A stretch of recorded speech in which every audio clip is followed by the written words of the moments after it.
Bonjour et bienvenue sur Major Bac.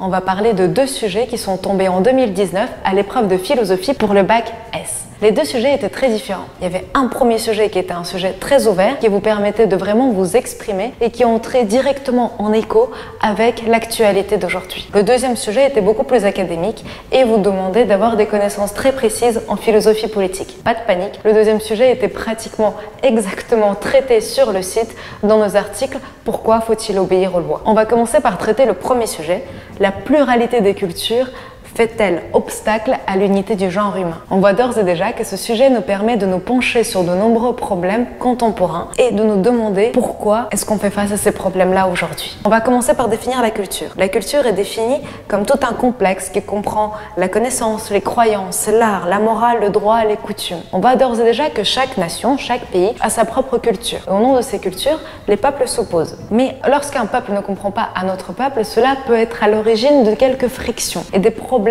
politiques très graves. Si on pense par exemple aux Juifs, les Juifs ont toujours vécu en communauté, ils fréquentaient leurs propres écoles, ils avaient leurs propres coutumes, leur propre histoire. Et cette histoire était très difficilement accessible pour un étranger. C'est pour ça qu'on a vu tout au fil de l'histoire, depuis le Moyen-Âge, se former des ghettos de Juifs dans toutes les grandes villes. Ainsi, à chaque fois, les Juifs étaient considérés comme des personnes incompréhensibles, les autres. Et le reste de la population pouvait s'unifier contre ces autres, contre les Juifs. Ainsi, dès que des fléaux s'abattaient sur ces populations, on accusait les Juifs de tous ces fléaux parce qu'ils étaient ces étrangers qu'on ne comprenait pas. On voit même que des différences culturelles au sein même d'une même ville peuvent détruire son unité. À l'échelle du genre humain, la culture ne serait-elle pas à l'origine de tous les différends entre les hommes?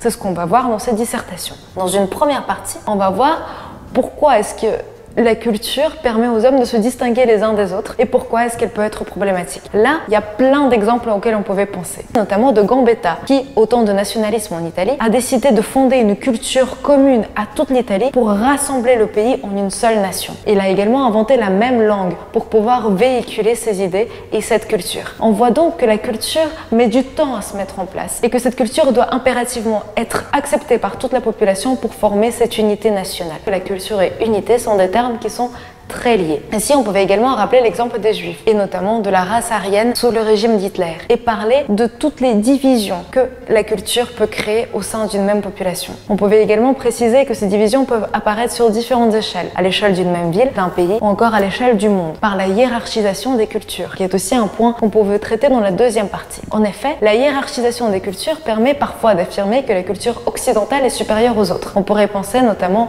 aux écrits de Lévi-Strauss ou encore Édouard Saïd, qui a écrit l'orientalisme, où il montre que finalement les occidentaux se considèrent comme étant une race supérieure aux autres et inventent les autres races en fonction d'eux-mêmes. Ils n'essaient pas de comprendre ce que font les autres, ils n'essaient pas de comprendre ces autres peuples, mais ils renvoient sur ces peuples l'image qu'ils ont d'eux, parce que c'est une vision ethnocentriste du monde. Ainsi, la culture nous empêcherait de voir les autres cultures et de comprendre ces autres cultures, et ainsi créerait des fractures majeures entre différentes populations à l'échelle du monde. Cependant, dans une troisième partie, on pourrait voir comment est-ce que la culture pourrait également nous aider à surpasser ces différends et ces fractures pour partager la culture aux autres. C'est d'autant plus vrai aujourd'hui au monde de l'internet, où on peut partager sa culture à l'échelle du monde entier, grâce aussi à la mondialisation. Par exemple, la culture japonaise est très connue en France. On a tous accès aux mangas, on connaît tous les différents plats de la gastronomie japonaise, de la musique japonaise, et on y a accès grâce à internet et grâce à ces informations qui nous parviennent sur les réseaux ou encore grâce aux voyages. On voit également l'importance de la culture à l'époque des humanistes ou encore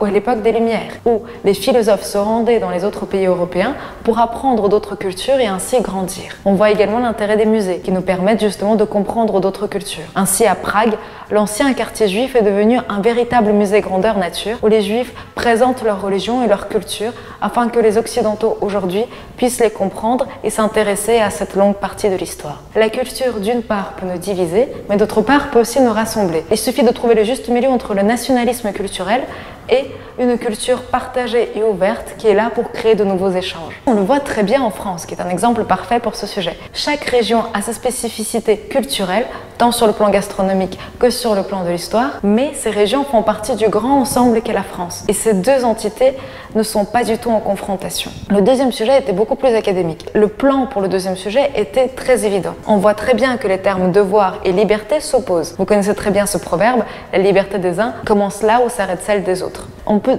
d'ores et déjà se dire que si jamais on écoute les lois, on écoute les règlements, on ne peut plus tout faire et ainsi notre liberté est bridée. Dans une première partie, on pouvait montrer cela et montrer qu'on est plus ou moins obligé de reconnaître les lois, mais que du coup cela nous prive de la liberté. Vous pouvez parler de Kant, de Leibniz, tous ces philosophes, vous les avez dans nos articles, pourquoi obéir aux lois. Dans une deuxième partie, on pouvait voir pourquoi est-ce que finalement c'est nécessaire. Et là, on pouvait révoquer l'état de nature de Hobbes. En effet, l'homme, s'il cesse d'écouter et d'obéir aux lois, il entre dans un état de nature où sa liberté est infinie, où il nuit à son voisin et où finalement sa propre survie n'est plus garantie. Cet état n'est donc absolument pas viable pour l'homme. Donc l'homme doit absolument obéir à ses lois, à ses règlements et reconnaître ses droits pour pouvoir vivre en société. Reconnaître est un terme très important puisqu'il montre que ses droits et ses lois lui préexistent et que c'est ces lois qui lui permettent finalement d'exister en société. Dans une troisième partie, on pouvait enfin voir comment est-ce que même dans une société où on va respecter des lois, on peut rester libre et comment est-ce qu'on peut concilier les principes de devoir et de liberté. Là, pareil, vous avez de multiples articles